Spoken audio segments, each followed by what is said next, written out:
ان کو روک لیا اور چلو بھائی، ادھر سے گاڑی ان کو روک لیا چلو بھائی۔ ایک حقیقی مومن اسی طرح ہوتا ہے، خیالات آتے ہیں کیونکہ شیطان لانے والا ہے، وہ ان کو پرے پرے کرتا ہے، چلو بھائی گزر جاؤ، اس دل کے اندر، اس دماغ کے اندر تمہارے لیے کوئی جگہ نہیں ہے، وہ چلتا کرتا ہے۔ وہ بہترین مومن ہوتا ہے، وہ ٹریفک پولیس والے کی طرح ایک بہترین ایمان والا ہوتا ہے، اپنے دماغ کے اندر، اپنے دل کے اندر کسی کو نہیں آنے، بس آج چلتا ہی کرتا ہے۔ شیطان نے تو واردات کرنی ہے نا، لیکن یہ اس کے اندر مبتلا نہیں ہوتا۔ اور بدبخت لوگ جو ان چیزوں کے اندر مبتلا ہو جاتے ہیں، اور یاد رکھیے اس میں سب سے بڑا دخل انسان کی نظر کا ہے۔ جو اپنی نظر کا استعمال عام رکھتا ہے، اپنی نظر کو کنٹرول نہیں کرتا، وہ یوں کہیں کہ مجھے برے خیالات نہیں آتے، یہ ہو ہی نہیں سکتا، یہ ہو ہی نہیں سکتا۔ نظر، نبی اکرم صلی اللہ علیہ وسلم نے فرمایا کہ نظر شیطان کے زہریلے تیروں میں سے ایک تیر ہے، جہاں پہ پڑتی ہے اس کا عکس انسان کے دل کے اندر آ جاتا ہے۔ جو بندہ بدنظری کے اندر ہمیشہ مبتلا ہو، نظر جس طرح استعمال ہوتی ہے ٹھیک ہے، وہ فوکس نہیں کرتا، کنٹرول نہیں کرتا، اس کو روکتا نہیں ہے، ایسا آدمی رمضان المبارک بلکہ لیلۃ القدر میں ہو، بیت اللہ کے اندر ہو، شب جمعہ بھی ہو، بیت اللہ کے مخصوص کمرے میں تہجد کے وقت میں سجدے کے اندر بھی پڑا ہو، میں اللہ کی قسم اٹھا کے کہہ سکتا ہوں کہ وہ اللہ کو نہیں کسی اور کو سجدے کر رہا ہے۔ اس کا دل اللہ کی طرف آتا ہی نہیں ہے، وہ اللہ کی طرف آنے کے لیے تیار ہی نہیں ہوتا۔ تو پہلا پوائنٹ فرمایا، جب ہم بستر پر جاتے ہیں تو اس وقت ہمیں کون یاد آتا ہے؟ جس بندے کو بستر پر جانے کے بعد، لیٹنے سے پہلے بلکہ لیٹنے کے بعد تصورات اور خیالات میں اللہ رب العزت یاد آتے ہیں، یہ اللہ سے محبت کرنے والا ہے، یہ اللہ کا محب ہے، یہ اللہ کا عاشق ہے۔ اور جس کو بستر پر جانے کے بعد خامخواہ کے جس کو دکان یاد آ رہی ہے، یہ محبت دکان سے کرتا ہے۔ جس کو کاروبار یاد آ رہا ہے، یہ محبت اپنے کاروبار سے کرتا ہے۔ جس کو کوئی اور تصویریں نظر آ رہی ہیں، وہ اللہ سے محبت نہیں کرتا، اسے اپنی فکر کرنے کی ضرورت ہے، وہ اپنے آپ کو ان برے خیالات سے بچائے اور روکے۔ اور اس وقت نوجوان نسل کی تو یہ حالت ہے، کئی نوجوانوں کے سامنے جب اس پوائنٹ پر بات کی گئی تو وہ کہتے ہیں کہ حضرت ہم تو یہ سوچتے تھے کہ اللہ کی بڑی نعمتوں میں ایک بڑی نعمت یہی ہے کہ بندہ چلو ان تصورات اور خیالات میں گناہ کر کے اللہ سے بچ تو جاتا ہے، حالانکہ وہ بچتا نہیں ہے۔ تصورات کے گناہوں میں جو بندہ مبتلا ہو، وہ بچتا، وہ مبتلا ہو گیا۔ کئی تو اس بات پر شکر ادا کرتے ہیں کہ اللہ نے خیالات کو چلو بنایا ہے، ہم اسی کے اندر زندگی گزار رہے ہیں، یہ بھی ٹھیک ہے نا، یہ ٹھیک نہیں ہے۔ تصوف اور سلوک میں سب سے بڑا گناہ انسان کے تصورات اور خیالات کا گناہ ہے۔ اس عاجز کو یاد ہے، عاجز اپنے اسباق کی ترتیب میں چل رہا تھا، حضرت جی نے پہلے 3-4 اسباق جو ہے وہ تبدیل کیے سال کے بعد۔ اس کے بعد حکم فرمایا کہ اب تم ہر 4 مہینے بعد سبق بدلی کر لینا۔ اور ہمارے تصوف و سلوک کے اسباق میں اس وقت تک جہاں تک میں پہنچا ہوں، میں 19ویں سبق میں ہوں اس وقت، حضرت نے جب مجھے 8واں سبق دیا، ہمارا 8واں سبق ہے حبس دم کا، یہ سب سے مشکل ترین سبق ہے۔ ایک سانس میں لا الہ الا اللہ سانس بند کر کے 21 مرتبہ پڑھنا ہوتا ہے، گرمیوں کے موسم میں بہت مشکل ہو جاتا ہے۔ میرے حضرت نے جب یہ ذمہ لگایا تو فرمایا تم خوش قسمت ہو کہ تمہارا یہ سبق سردیوں کے موسم میں آیا ہے، ورنہ یہ بہت مشکل ہو جاتا ہے اگر گرمیوں کے موسم میں آئے۔ تو اس سبق کے موقع پر بڑی عجیب کیفیات بنی۔ ویسے حضرت نے فرمایا یہ سبق لمبا چلتا ہے، لیکن میرے باقی 4 مہینے بعد جب اس سبق پر یہ عاجز پہنچا تو حضرت جی نے 36 دن کے بعد سبق بدلی کرا دیا۔ اور میں کہ بس ٹھیک ہے، وہ اس طرح فرمایا کہ آہستہ آہستہ بڑھاؤ گے عدد کو، پہلے 5 مرتبہ کرو، پھر 7 مرتبہ، یوں 21 تک لے کر کے جاؤ۔ مجھے تقریباً 36 دن ہوئے تھے، میں حضرت جی سے ملاقات کرنے کے لیے خانقاہ شریف پہنچا، حضرت نے ویسے سبق کے بارے میں پوچھا بھی سبق کی کیا صورتحال ہے۔ میں نے عرض کی حضرت ایک سانس میں 51 مرتبہ کر لیتا ہوں۔ اس وقت بڑی عجیب صورتحال ہوتی تھی، میں اپنی کیفیات بتائی، حضرت رات کو کئی مرتبہ سوتے ہوئے یہ حالت بنتی ہے کاش کہ اللہ پاک نیچے اتر آئیں، ہم اللہ رب العزت کے پیر پکڑ لیں اور اللہ کو اللہ کے سامنے سجدہ کریں۔ تو حضرت نے فرمایا بس ٹھیک ہے، خاموش ہو جاؤ. اور اس کے بعد حضرت نے فرمایا آگے اسباق چلاؤ. تو یہ جب اسباق کی ترتیب میں بندہ چلتا ہے تو اس کا فائدہ انسان کو یہ ہوتا ہے خیالات درست ہو جاتے ہیں. وہ چاہنے سے بھی برے خیالات کی طرف نہیں جا سکتا. ہمارے تعلق میں کچھ لڑکے ہیں جو یونیورسٹی میں پڑھنے والے ہیں. جب یونیورسٹی میں انہوں نے داخلہ لیا تو میں نے پوچھا بھئی بیٹا آپ سناؤ یونیورسٹی میں آپ کی کیا صورتحال رہی. انہوں نے فرمایا استاد جی اتنے دن ہو گئے, مجھے وہ دن کا عدد یاد, اتنے دن ہو گئے, ادھر بھی لڑکیاں ہوتی ہیں ادھر بھی لڑکیاں ہوتی ہیں, میں قسم اٹھا کے کہہ سکتا ہوں کہ ابھی تک میں نے کوئی لڑکی نہیں دیکھی. ہمارے سلسلہ عالیہ نقشبندیہ کا پہلا سبق ہے لطیفہ قلب. لطیفہ قلب کا سبق کرنے سے مکمل شہوات کی بیماریاں کنٹرول ہوتی ہیں. عورتوں کے اندر شہوت ہوتی ہے میک اپ کرنے کی. اگر عورتیں سبق کرنا شروع کر دیں ایک حد تک میک اپ کا شوق رہے گا, حد سے زیادہ نہیں. یہ تو کپڑے میں فلاں کی شادی میں پہن کے گئی تھی اب میں کیوں پہنوں, یہ عورت کے اندر نہیں رہے گی. بچوں کے اندر ہوتے ہیں کھانے پینے کی شہوت, یہ کنٹرول ہوگی اگر بچہ سبق کرنا شروع کر دے. اور جتنی شہوات کی اقسام ہیں یہ کنٹرول ہوتی ہیں لطیفہ قلب کا سبق کرنے سے, لطیفہ روح کا سبق کرنے سے. انسان کا غصہ ہر سبق کی جو ہے اپنی اثرات ہے. بارہ دوسری طرف جا رہا ہے تو پہلی علامت کہ میرے دل کے اندر اللہ کی محبت ہے یا کسی اور کی, فرمایا جب تم بستر پر جاؤ تو اس وقت دیکھو تمہیں کون یاد آتا ہے. اگر اللہ رب العزت یاد آتے ہیں تو اس کا مطلب تمہیں اللہ سے محبت ہے. اگر اللہ کے علاوہ کوئی اور یاد آتا ہے تو اس کا مطلب پھر اللہ سے محبت نہیں. اور یہ بڑی خطرے والی بات ہے. اس بندے کو اپنے بارے میں غور و فکر کرنے کی ضرورت, فکر مند ہونے کی ضرورت ہے. اور دوسرا پوائنٹ فرمایا جب تم صبح کے وقت بیدار ہوتے ہو تو تمہیں سب سے پہلے کون یاد آتا ہے. رات سوتے وقت اپنے خیالوں میں جس کو گم کیا تھا صبح سویرے سب سے پہلے وہی خیالوں میں آئے گا. اگر سوتے وقت اللہ رب العزت کو یاد کیا تھا تو صبح اٹھتے وقت بھی اللہ پاک یاد ہوں گے. اللہ کے علاوہ کسی اور طرف انسان کا ذہن نہیں جائے گا. اور تیسرا پوائنٹ فرمایا جب تم نماز شروع کرتے ہو اللہ اکبر کہتے ہی فوراً اس کے بعد کس طرف ثنا پڑھ لی, اس کے بعد کس طرف جاتے ہو. اگر اس وقت اللہ رب العزت یاد آتے ہیں بہت خوش قسمتی ہے. اور انتہائی بدبخت ہے وہ بندہ جو نماز کے اندر کھڑے ہوئے بھی اپنے خیالات کو درست نہ کر سکے. ایک وقت ایسا آتا ہے نگہداشت کا, ایک سالک پر, ایک تصوف و سلوک کے راستے پر چلنے والے بندے پر نگہداشت کا وقت آتا ہے, وہ اللہ کو بھلانا بھی چاہے تو نہیں بھول پاتا. ہمارے مشائخ نے لکھا غالباً مجدد الف ثانی یا خواجہ معصوم رحمۃ اللہ علیہ کا قول ہے اگر جس بندے کو نگہداشت کا مقام حاصل ہو جائے اس بندے کو 1000 سال کی عمر دے دی جائے اور اسے کہا جائے کہ تو نے اس میں کوشش کر دی ہے کہ میں اللہ کو بھول جاؤں, وہ کبھی بھولے گا نہیں. جو واصل ہو جاتا ہے وہ دوبارہ واپس نہیں لوٹتا. عربی ہمارے اس کا ایک مقولہ ہے کہ جو مقام فنا تک پہنچ جاتا ہے وہ واپس نہیں لوٹتا. یہ اسی طرح ہے جس طرح ایک پھل پک جائے تو اس کو دوبارہ کچا نہیں کر سکتے. جب کوئی بالغ ہو جائے اسے دوبارہ نابالغ نہیں کر سکتے. اسی طرح جب کوئی اللہ کو پا لیتا ہے, اللہ پر فنا ہو جاتا ہے, جب کوئی عروج نزول فنا بقا کے مقام تک پہنچ جاتا ہے پھر وہ اللہ کو بھلانا بھی چاہے تو بھلا نہیں سکے گا. وہ اللہ رب العزت کو یاد کرنے میں ہی اسے لطف آتا ہے. پھر اس کا یہ مزاج بن جاتا ہے جس طرح ہمارے حضرت حاجی امداد اللہ مہاجر مکی رحمۃ اللہ علیہ نے فرمایا تھا. علماء کرام کا مجمع تھا, بیان ہو رہا تھا. ایک عالم دین نے بیان کے دوران فرمایا جنت کے اندر نماز نہیں ہوگی. مانتے ہیں بالکل نہیں ہوگی. اس کی زبان سے یہ جملہ نکلنے کی دیر تھی حضرت حاجی صاحب رونے لگے, بڑی دیر تک روتے رہے. اور اس کے بعد جب پوچھا گیا تو فرمایا اگر جنت کے اندر نماز نہیں ہوگی تو مزہ کس طرح آئے گا. نماز تو مومن کی معراج ہے. جس طرح میرے آقا صلی اللہ علیہ وسلم کو معراج کی شب دیدار الہی میں مزہ آیا تھا, حقیقی مومن کو نماز کے اندر وہی مزہ آتا ہے.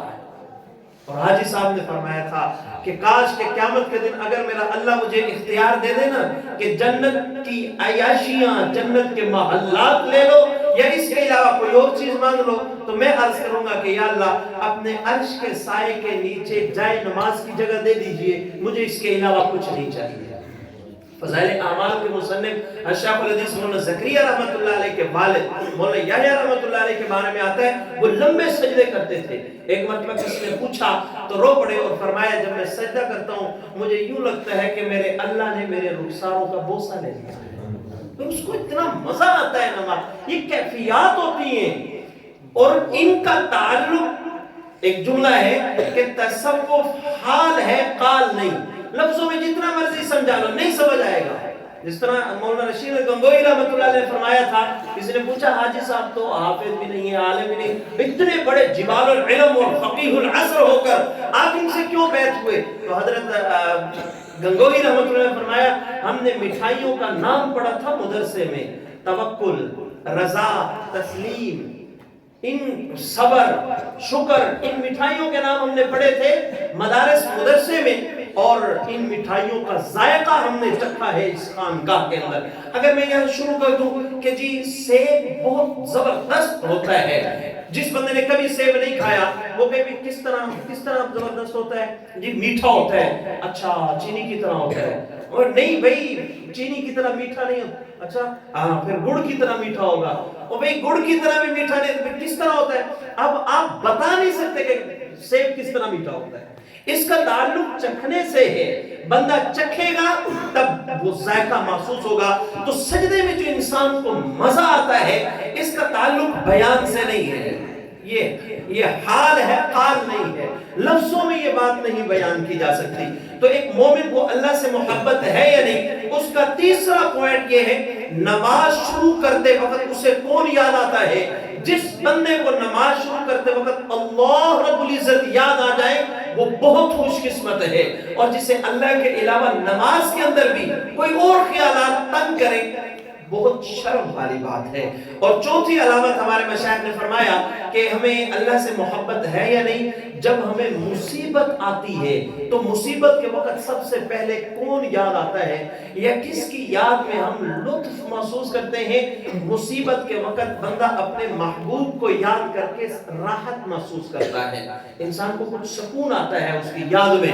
جس بندے کو اللہ رب العزت سے محبت ہوگی اس کو مصیبت میں اللہ یاد آئے گا. اور جسے اللہ کے علاوہ کسی اور سے محبت ہوگی وہ مصیبت میں کسی اور میں لذت محسوس کرے گا. اللہ رب العزت کی یاد اس بندے کو نہیں آئے گی. تو ہمارے دل کے اندر اللہ رب العزت کی محبت ہونی چاہیے. ایک بات آپ کے ذہن میں آئے گی کہ محبت کس سے کی جاتی ہے؟ یاد رکھیے محبت کرنے کے لیے عموماً ذہن میں آتا ہے کہ کوئی سامنے اس کا آئیڈی نمونہ تو ہو نا, کوئی سیمپل ہو جس کو دیکھ کر کہ اللہ کس طرح ہے, ہم کس طرح اس سے محبت کریں. جب ہمارے سامنے کوئی سیمپل ہی نہیں ہے تو اس سے محبت کس طرح کریں گے؟ رب کا قرآن پڑھیں, محبت الہی پیدا ہوگی. اللہ کے قرآن کے ساتھ عشق کا تعلق بنا لیں. حضرت موسیٰ علیہ السلام نے جب بار بار اللہ سے کلام کیا تو پھر کیا کہا؟ میں تجھے دیکھنا چاہتا ہوں. کسی نبی نے نہیں کہا اللہ میں تجھے دیکھنا چاہتا ہوں سوائے موسیٰ علیہ السلام نے. کیوں کہا؟ وہ اللہ سے کلام کرتے تھے.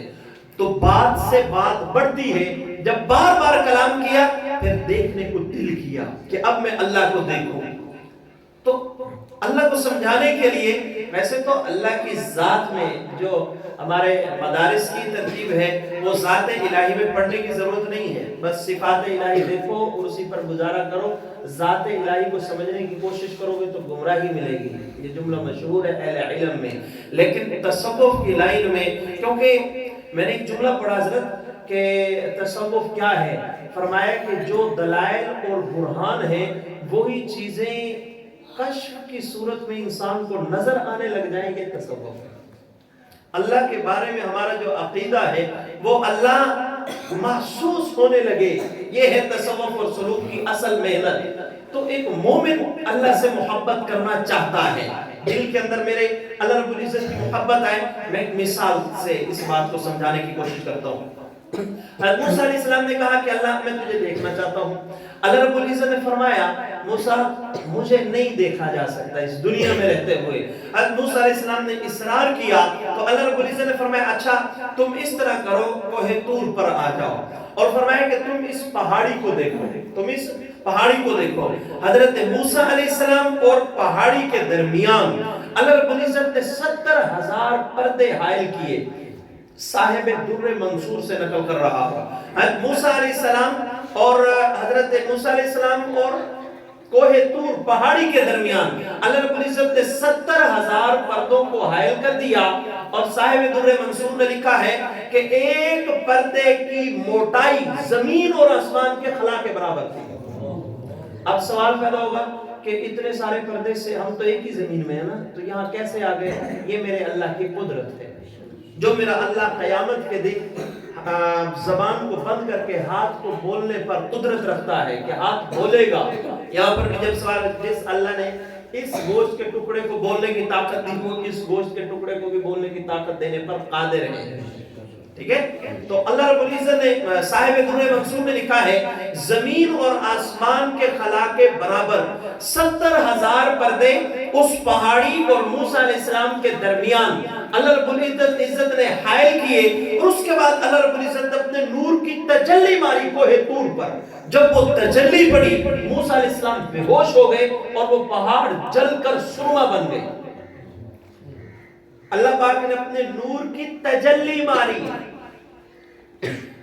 ڈائریکٹ اللہ رب العزت نے اپنا نور وہاں پر نہیں منتقل کیا, ایک تجلی چھوٹی سی جھلک اس کا یہ اثر ہوا. اچھا خارج میں اس کے اثرات کیا ہوئے؟ اس وقت پوری دنیا میں جہاں کہیں ریتلی جگہ تھی سبزہ نہیں اگتا تھا اس کی چاشنی اس قدر تھی کہ وہ ان جگہوں سے سبزہ نکل آیا. جتنے درخت خاردار تھے جن پر کانٹے تھے وہ کانٹے گر گئے. اللہ رب العزت کے جمال کی وجہ سے جہاں کہیں کھارا پانی تھا سمندر کے اندر وہ پانی میٹھا ہو گیا. پوری دنیا کے اندر ایک ہلچل مچی. اور حضرت موسیٰ علیہ السلام کے داخل میں کیا ہوا؟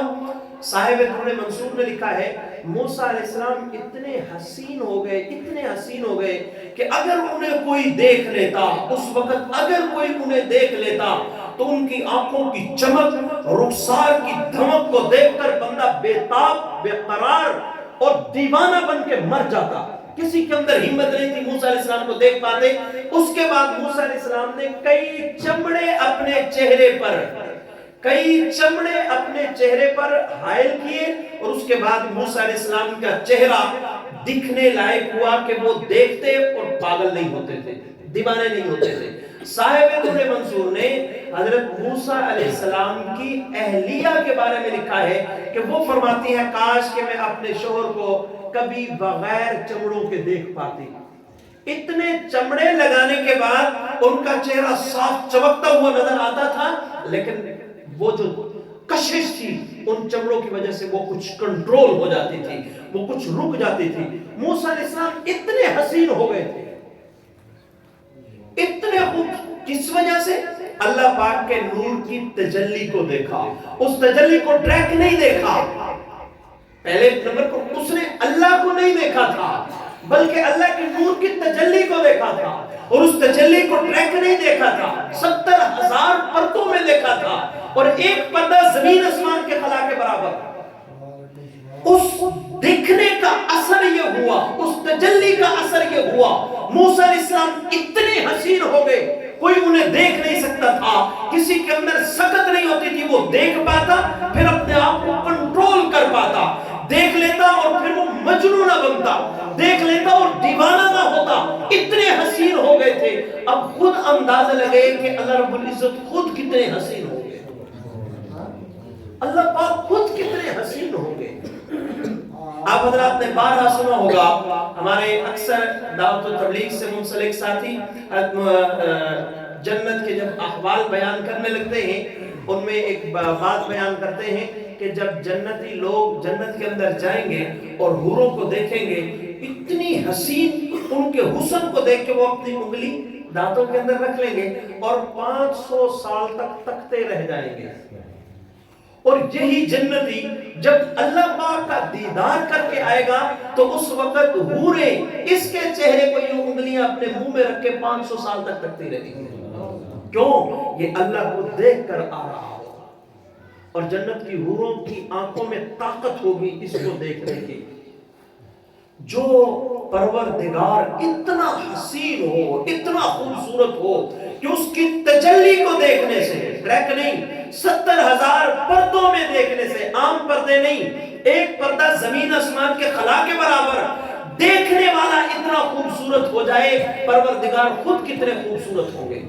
ایک اور مثال سمجھیں.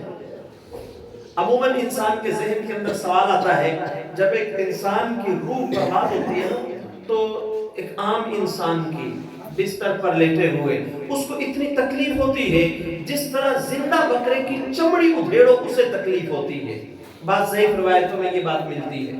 اور اس کے مقابلے میں ایک شہید جنت کے اندر جا کر کے کہے گا یا اللہ تیری جنت میں وہ مزہ نہیں ہے جو مزہ مجھے اس وقت آیا تھا جب مجھے خنجر لگا تھا، تلوار لگی تھی، تیر لگا تھا یا میرے بدن پر گولی لگی تھی. اس وقت جو مزہ مجھے آیا تھا وہ مزہ تیری جنت میں نہیں ہے.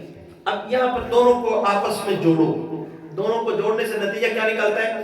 ایک بندہ گھر کے اندر سویا ہوا ہے، سارے رشتہ دار ارد گرد موجود ہیں، بستر پڑ پڑا ہے، نرم بستر ہے، پانی کا انتظام اس کے پاس موجود، پھل فروٹوں کا انتظام اس کے. جب روح نکلنے لگے سارے عزیز ارد گرد کھڑے ہیں. اتنی تکلیف ہوتی ہے جس طرح زندہ بکرے کی چمڑی ادھیڑو. اس کے بالمقابل ایک بندہ، میں مثال دے رہا ہوں، کشمیر میں لڑ رہا ہے، کسی پہاڑی پر کھڑا ہے، سردیوں کا موسم ہے، بدن پر پورا لباس نہیں، پاؤں میں پورے جوتے نہیں، اور یہ بندہ پہاڑی سے گزرنے لگا، اس کو گولی لگی، یہ اس پہاڑی سے لڑکھڑاتا ہوا گرا.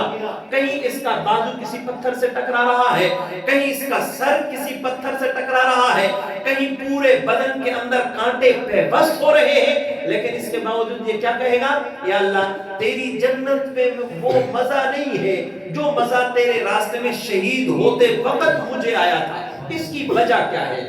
اس کی وجہ کو سمجھنے سے پہلے میں واقعے کعبہ کے قرآن مجید کے اندر موجود ایک واقعے کا سہارا لوں گا. حضرت یوسف علیہ السلام پر فریفتہ ہوئی زلیخا، عورتوں نے اسے تانا مارا، شرم نہیں آتی، غلام پر فدا ہوتی ہے. تو اس نے کہا اچھا تمہیں میں سبق سکھاتی ہوں. دل کے اندر ٹھان لی اور ان تمام خواتین کی دعوت کی.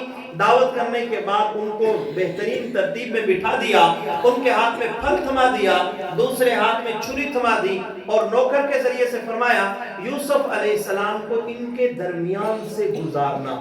اب ان خواتین نے وہ چھریاں لے لی اور پھل لے لیا. قریب تھا کہ وہ چھری پھل کے اوپر رکھ دی.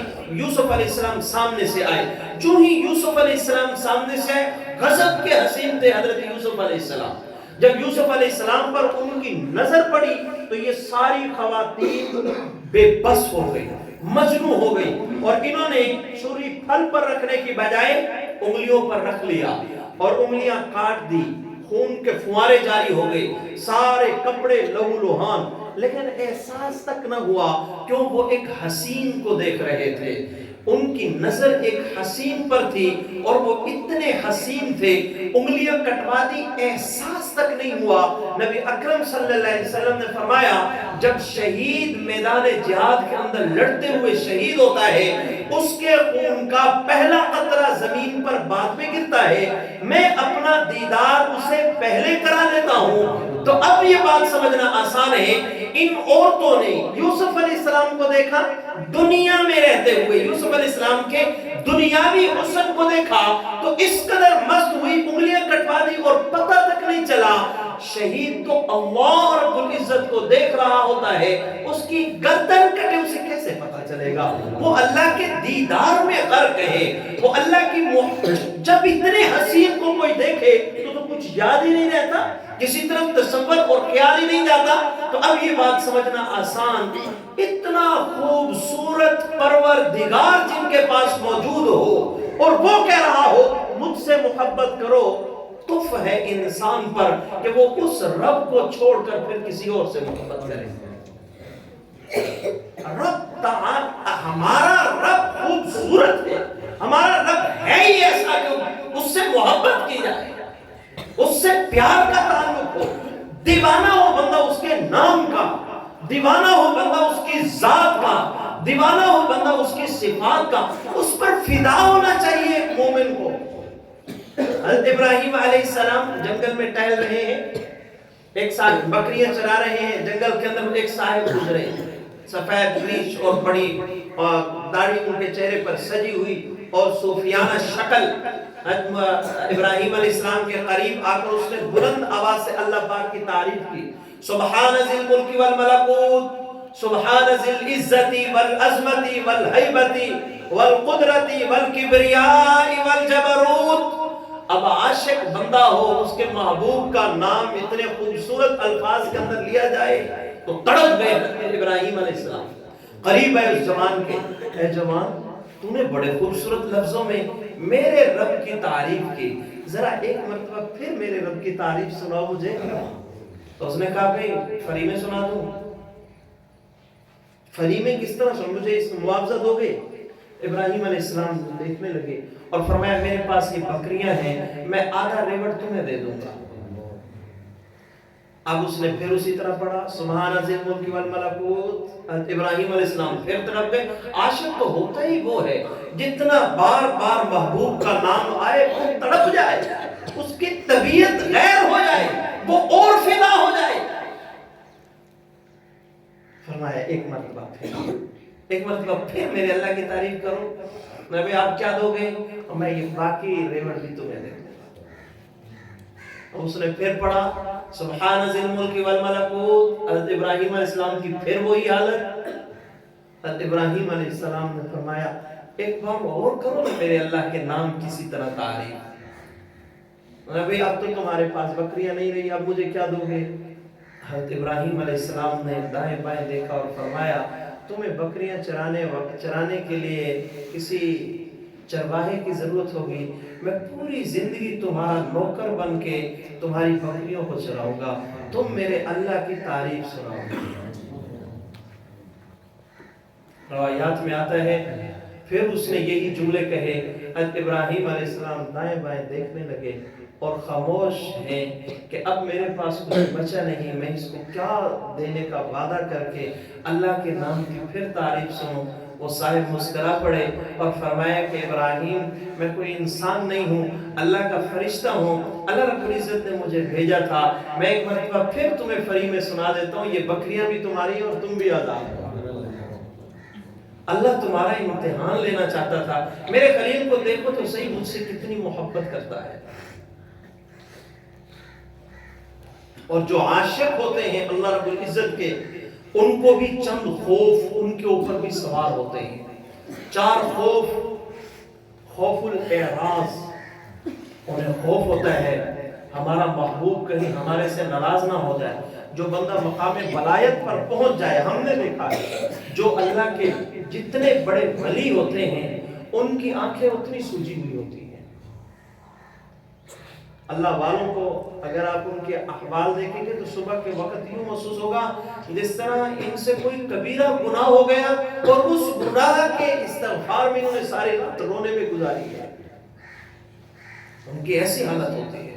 تو اللہ والوں پر 4 خوف سوار ہوتے ہیں۔ پہلا خوف یہ سوار ہوتا ہے میرا محبوب کہیں مجھ سے ناراض نہ ہو جائے، اس کی ناراضگی کے ڈر سے وہ پھونک پھونک کے قدم رکھتے ہیں، سوچ سمجھ کر زندگی گزارتے ہیں۔ یہ خوف انہیں تڑپا رہا ہوتا ہے کہیں میرا اللہ مجھ سے ناراض نہ ہو جائے۔ جس طرح کسی عام بندے کو اپنے محبوب کی ناراضگی کے ڈر میں، اس کی مخالفت سے وہ ڈرتا ہے، اللہ رب العزت کے سچے عاشق کہیں ہمارا رب ہمارے سے ناراض نہ ہو جائے، اس خوف میں رہتے ہیں۔ ہر وقت ان کے اوپر یہ خوف رہتا ہے، اس کو خوف الاعراض کہتے ہیں۔ دوسرا خوف، خوف الحجاب۔ جب کوئی کسی سے ناراض ہو جائے تو ناراض ہونے کے بعد سب سے پہلے وہ یہ کام کرتا ہے کہ اس کے ساتھ بول چال بند کر دیتا ہے۔ اللہ رب العزت کے عاشقوں کو بھی اس بات کا خوف اور ڈر ہوتا ہے کہیں اللہ پاک ہمارے سے ناراض ہونے کے بعد یہ بول چال جو ہے، کیفیات جو ہیں، یہ جو عبادت کا لطف، ذکر کی حلاوت، تلاوت کی حلاوت، یہ جو کیفیات ہیں، کہیں یہ بول چال بند نہ ہو جائے، اس ڈر اور خوف میں رہتے ہیں۔ یہ خوف انہیں تڑپائے رکھتا ہے، خوف الحجاب ان کے اوپر سوار رہتا ہے۔ تیسرا خوف خوف البعد، کہ ان کو اس بات، جس طرح ایک عاشق اس بات پہ ڈرتا ہے کہ محبوب ناراض ہو کے سب سے پہلے بول چال بند کیا اور اس کے بعد وہ اس سے دوری اختیار کر لیتا ہے، اب کوئی ملاقات نہیں، ملاقات بند۔ اللہ رب العزت کے حقیقی عاشقوں پر یہ خوف ہر وقت سوار رہتا ہے۔ نبی اکرم صلی اللہ علیہ وسلم نے فرمایا، جب آپ صلی اللہ علیہ وسلم کے بال سفید ہوئے، صحابہ نے پوچھا یا رسول اللہ آپ کے بال بھی سفید ہو رہے ہیں؟ تو آپ صلی اللہ علیہ وسلم نے فرمایا سورۃ ہود نے مجھے بوڑھا کر دیا ہے۔ سورہ ہود کے اندر کیا ہے؟ اللہ رب العزت نے ان لوگوں کا ذکر کرتے ہوئے فرمایا وہ ایسے نا معقول لوگ ہیں، برے اعمال کرنے والے ہیں کہ میں ان کو اپنے سے دور کرنے والا ہوں۔ تو یہ دوری بہت سخت ہے۔ مشائخ کے اندر تصوف سلوک کی لائن میں چلنے والوں کے لیے یہ ایک بڑا عجیب پوائنٹ ہوتا ہے کہ جس بندے کو اللہ پاک قیامت کے دن اپنا دیدار نصیب نہیں کریں گے، چاہے اسے جنت کے اندر بھی بھیج دیا جائے، اسے کوئی لطف اور مزہ نہیں آئے گا۔ اللہ پاک جسے اپنا دیدار ہی نہ کرے۔ چوتھا خوف ہوتا ہے خوف الاستبدال، کہ کہیں یار دوست بدل نہ لے، کہیں ہمارا پروردگار ہمارے سے دوستی بدل نہ لے۔ ابی ذوالفقار نقشبندی دامت برکاتہ العالیہ نے اپنے خطبات کے اندر لکھا ہے، ہمارے پردادا شیخ حضرت فضل علی قریشی رحمۃ اللہ علیہ، ان کے بارے میں کہ ان کی خانقاہ میں ہر وقت رونق رہتی تھی، ساری رات لوگ جو ہے اللہ اللہ ذکر عبادت مراقبے اس کے اندر مصروف رہتے تھے۔ ایک مرتبہ اس طرح ہوا کہ دو بزرگ آپس میں لڑنے لگے، ذکر چل رہا ہے اور لڑنا شروع کر دیا۔ سارے لوگ متوجہ ہوئے، سب نے اپنی اپنی بات میں کیا ہوا ان کو چھڑایا، اب دونوں نے ایک دوسرے کو گربان سے پکڑا ہوا، جب شکل سے دیکھا دونوں کی سفید داڑھیاں، بھئی ان کو کیا ہوا، یہ کیوں لڑ رہے ہیں؟ جب ان کے قریب آئے تو آپ حیران ہوں گے لڑائی کس چیز کی تھی؟ جب بابا آپ کیوں لڑ رہے ہیں؟ تو بابا سرائکی تھے، تو بابا نے آگے سے جواب دیا اے آدھے اللہ میڈا ہے، میں ہی واسطے کو گروان کی نے پکڑی کرنا نہیں، اللہ میڈا ہے۔ دوسرے نے پکڑ لیا نہیں اللہ میڈا ہے، اور کہ اللہ میڈا ہے، اور کہ اللہ میڈا ہے۔ میری آج کی گفتگو کا خلاصہ یہ، اللہ پاک ہی اس لائق ہے کہ اس سے محبت کی جائے۔